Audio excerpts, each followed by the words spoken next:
Hi Geminis, welcome to your love check-in for the month of March, or should I just say for the Mercury retrograde time period. Gemini, let's say a quick prayer and then I'm gonna get into your messages. Holy Spirit, this time I ask that you use me to guide the Gemini collective, to give them the messages that they need to receive in regards to romantic love. Please allow me to declare, channel, and remove any blockages or biases from within me that may prevent me from being such. And so it is. Alright, Gemini, so there's a Mercury retrograde. And Mercury is your ruler, so you do get affected whenever it goes retrograde. And this could definitely bring up misunderstandings, revision of the past, people from the past, whether it's you reaching out to them or them reaching out to you. Okay. This one is not happening for you in a relationship sign. It is happening in a public sign though, so there could be some public changes that happens between, like public misunderstandings that happen between you and your spouse if you are in a relationship, or even if you're dating. I could see where maybe something could be taken out of context, right?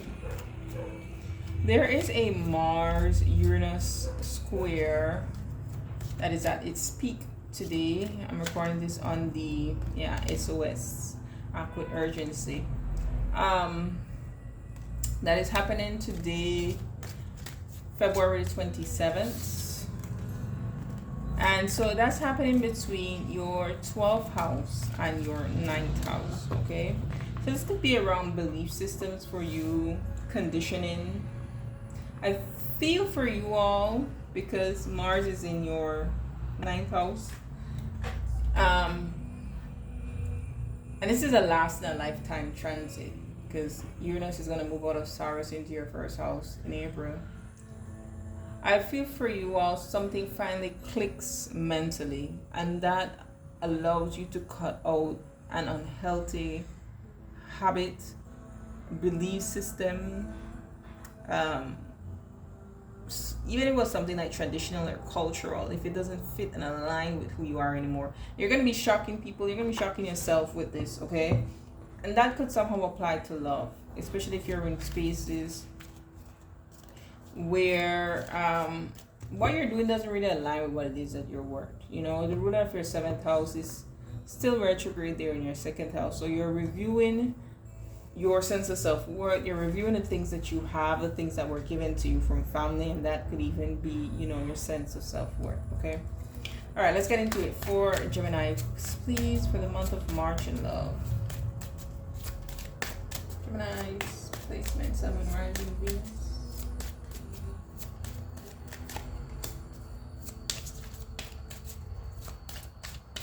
There's an emphasis on you listening to what is said to you. Like, you don't rush to answer during this Mercury retrograde. You listen, okay? I did look at it, so I'm gonna show you. I don't normally put about this deck, but I do see karmics here.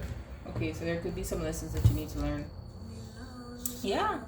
Self-awareness, cutting through illusions, detaching from ego. That's literally what I feel is happening for you with this Mars Uranus square. And that wakes things up for you. And then we also have someone who is not looking to settle, someone who's playing the field and seeking options. There could be someone coming into your energetic field in the month of March who isn't looking to settle. That could be a karmic person that could be testing you at this time, or will be testing you. And I feel like if you attach to them from a space of ego, or if you date from a space of ego, as long as they give you that attention, you may give into it even though they don't really have much to offer. Okay, so remember that. How is Gemini viewing this person in love that is in their energy field? For some of you, if it was you who were, you were at a space where you told yourself, I'm just gonna play the feel. I'm not gonna sell right now. I'm not going to pick a person. There's something with your awareness that is changing around that mindset, okay? How is this person doing, Geminis?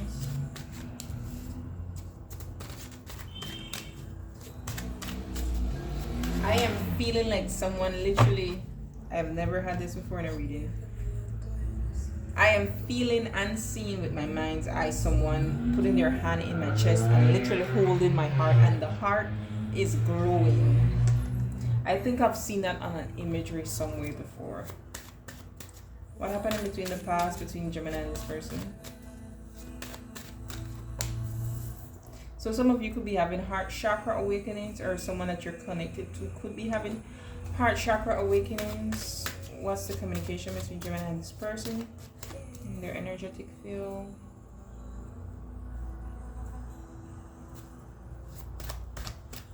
What's communication like? What's their mirroring energy, please? And what is the outcome in March for this romantic situation? Hidden energy, we have the Magician. That's that Mercurial energy, right? The Mercury is the Magician. Gemini, Virgo energy. The Knight of Pentacles and the Wheel of Fortune. Wow, Queen of Pentacles. You all are manifesting, or someone is manifesting you. I see the Six of Swords, the Lovers, the Empress. The bottom of the deck looks good. Either you're manifesting or someone is manifesting here. Some type of commitment. Someone is changing this player ways. The Wheel of Fortune, that's a complete change. That's someone stepping up to match what the Queen of Pentacles require. Because remember, she has her own pentacles. She doesn't really need much. And I think a lot of times, and I'm just going to say this, but it could happen with women as well. There are people who date from their level of need and not necessarily want. And by that I mean, if you're dating someone who maybe financially they have more to offer you than you can offer yourself, or that you are doing for yourself in the moment, then you might overlook a lot of other things because you see this as a benefit that this person provides, that stability. So you overlook other things, versus someone who maybe that person may have really wanted this person, but because they are self-sufficient and stable, they are able to look beyond just what they provide financially and look at what they provide in other ways. Their comfort, emotional intelligence, their support for hard times. Those types of things, they're able to look beyond just the material aspect of it, right? And it's not to say that women who have things financially stable do not look to men to be a contributing factor. Yes, they do, but it's not their determining factor. I'm getting Eight of Cups energy because I'm feeling like for some reason there could be someone who chose to go, and I'm getting two energies. There could be someone who chose to be with someone who tolerated them because that person liked what they provided financially.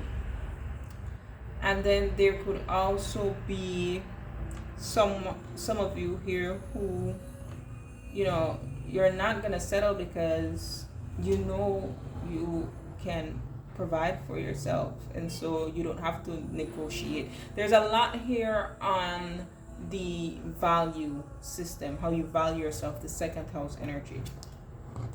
So we have Capricorn energy, first thing out the gate, Devil with the Moon. Okay, that's two major arcana you're ruining this person as. This is the Cancer Capricorn axis, and you see me saying it's about your self-worth, your second house is the sign of Cancer. Okay, this person is viewing you as the Three of Swords with the Three of Pentacles. Yeah. You see, you are able to see through them, okay? And I feel because you're able to see through them, it kind of woke something up in them that they weren't necessarily able to deny any much longer. They are heartbroken with the Three of Swords. They are. I do feel with the Three of Pentacles, and we will clarify, that they may want to try to work with you to build something. I don't know. I'm not seeing the rest of the cards. I don't know if that you will be there, because where you are, you see through the illusions. You cut through the illusions. You're not with this nonsense, right? And if it was the case, if some of you, that you were the ones who this is the way that you connected, something was then brought to your attention, you had a lesson to learn. Okay, so in the past we had the Knight of Swords, which is Gemini energy. Communication, we have the King of Wands with the Nine of Cups. Yeah, that King of Wands is that player energy. But I feel like this player, because we have the Nine of Cups here and not the Eight of Cups, like this player is realizing what it is that they really want. Yeah, Ten of Cups, mirroring energy. That's what they want. We don't have the Eight of Cups. That's what I feel. I feel like somebody, they settled and they realized that they don't want to settle anymore. Nine of Cups, even the Magician here, both of these, like manifestation, wish fulfillment, right? They realize what it is that they want, and it's that happiness. There was a time where you and this person felt happiness. And if this is someone new, where you don't really have much history with them, you are both at a journey in your life where you both want happiness, where you're not, from this really, is you are not looking to settle, not settle down, but you're not looking to settle for something that doesn't bring happiness. Okay, boom, there we go. That's what I said here with this. Whoever this Knight of Pentacles is, was working on that pentacle to give to the Queen of Pentacles, something that they deserve. The Ace of Pentacles, the commitment, right? So this is what this is leading to, a commitment. I'm gonna clarify some more though.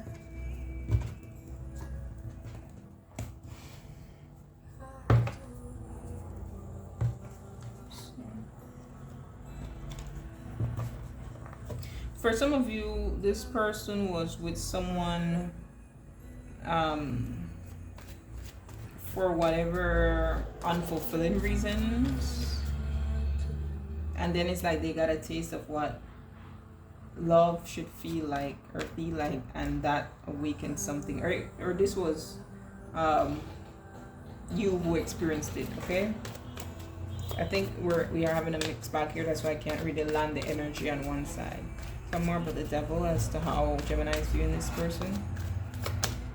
The King of Cups and the Moon card. Could be a Scorpio, Sagittarius, Cusper. The Moon card with the Nine of Wands. But look is what is at the bottom of the deck. The Queen of Cups. Okay? So I feel that, and because I saw the Six of Pentacles right after that, I feel like you were requiring more of this person, or this person was requiring more of you. Okay, someone here was requiring more of the other, and of course that created some struggles, because one person was used to keeping their emotions suppressed or just escaping from it with the Devil card. True Swords as to how this person is viewing you. The Five of Cups, there's regret here. Yeah, I saw the Queen of Wands at the bottom of the deck. So they're definitely Knight of Pentacles to the Queen of Pentacles, King of Pentacles. Listen, there's definitely a third party situation for some of you, and perhaps that's why this was at the bottom of the deck here, okay? Because this is my other woman card, and we could see here the King and Queen of Pentacles being a perfect match. So I'm more about the Three of Pentacles.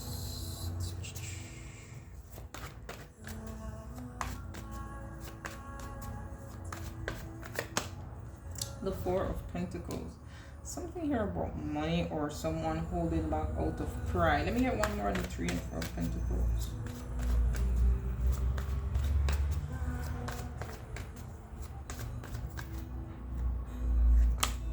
The Three of Cups. Another three. High Priestess, Eight of Swords, and this Queen of Wands again. Okay, so I don't feel like this third party energy is something that this person can easily shake, unfortunately. But they do have regrets around it. Why can't they easily shake this third party energy, Spirit? The Eight of Cups, see the Eight of Cups, oh no. That's that, I don't want to settle. I want to go in search of full fulfillment. Why can't they shake? Why can't they leave? The Two of Cups, they may have been, before they may have been in some type of, with the Devil, could be like an actual marriage or some type of agreement that they have where paperwork is involved, where yeah, Justice card, Chariot card. There could have been something that they maybe went into an agreement with, even if it's not a marriage, and that made it hard to leave. How does this person feel about Gemini? The Star card, oh, your wish fulfillment. And I've been getting that from some of these cards, man. The Nine of Cups, the Magician, your wish fulfillment to this person.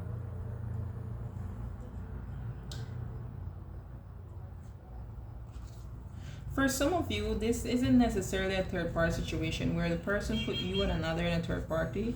For some of you all, this is someone that they were with before they even met you, and like they have regrets that they tried to put things in place with this person even though they knew that it was not the right match for them, even though they knew they were settling, and now they have to deal with that energy while still dealing with you. And for some of you, it may have them decide to take a loss. Tell me what happened in the past with the Knight of Swords between these two. The Hermit. So both, again, Virgo, Gemini energy, communication energy.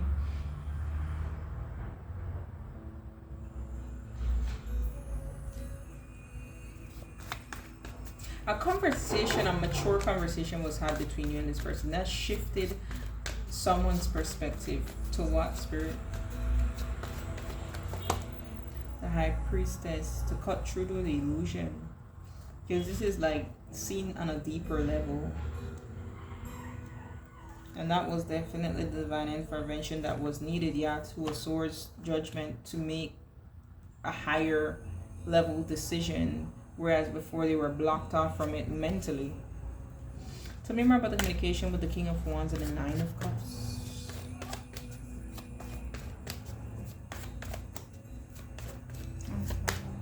Tower, woo, child. What this person wants, like what they really, really want, they're gonna communicate that to you. Maybe what they might say may feel unexpected. You might not have known that this is the level as to which they want you. What they might do next might shock you. And I see that because we have the Knight of Pentacles. So it's like the offer here is going to be very well thought out. I don't know if it's going to be marriage for some of you all. I don't know if it's going to be moving in. I don't know what. But there's a grand offer that is coming your way that will really reflect, yeah, Nine of Cups at the bottom here. Nine of Cups. What this person truly wants. Tell me more about the Ten of Cups in the mirror energy.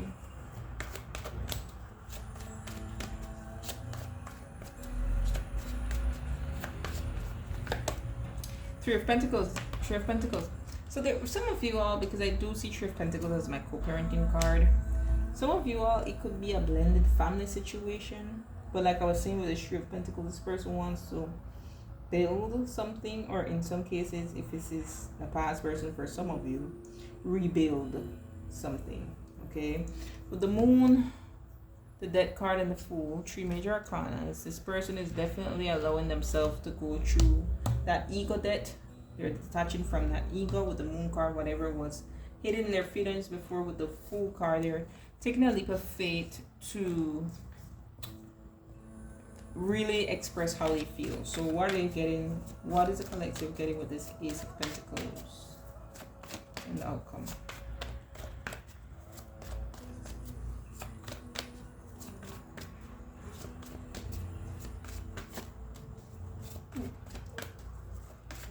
I have done Scorpio and Virgo's reading too, love reading for March. So if you want to check those out, go ahead. But it seems like the topic of commitment, offer of commitment, is is strong in the month of March. See what we got here? Page of Pentacles, Three of Wands, and the Wheel of Fortune. This is a change that is coming in regards to your love life. We have Six of Cups. We have the Hanged One, Piscean energy. We have the Ace of Swords. Yeah, truth, clarity, a real conversation. Like I said, for some of you, this is someone from your past. Like I said, that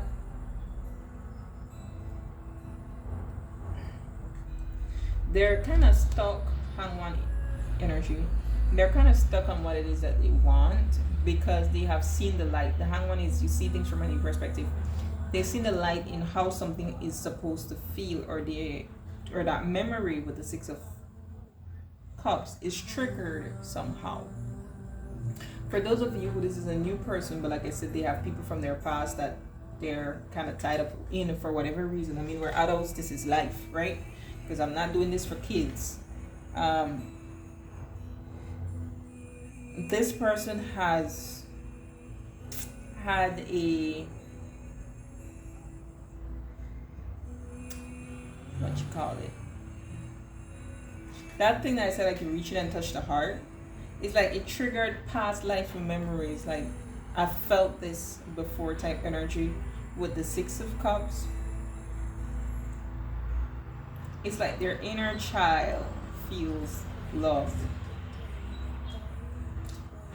And they're getting this enlightenment. They're getting this awareness. Alright, Geminis, you let me know how this plays out for you. And until next time, be blessed.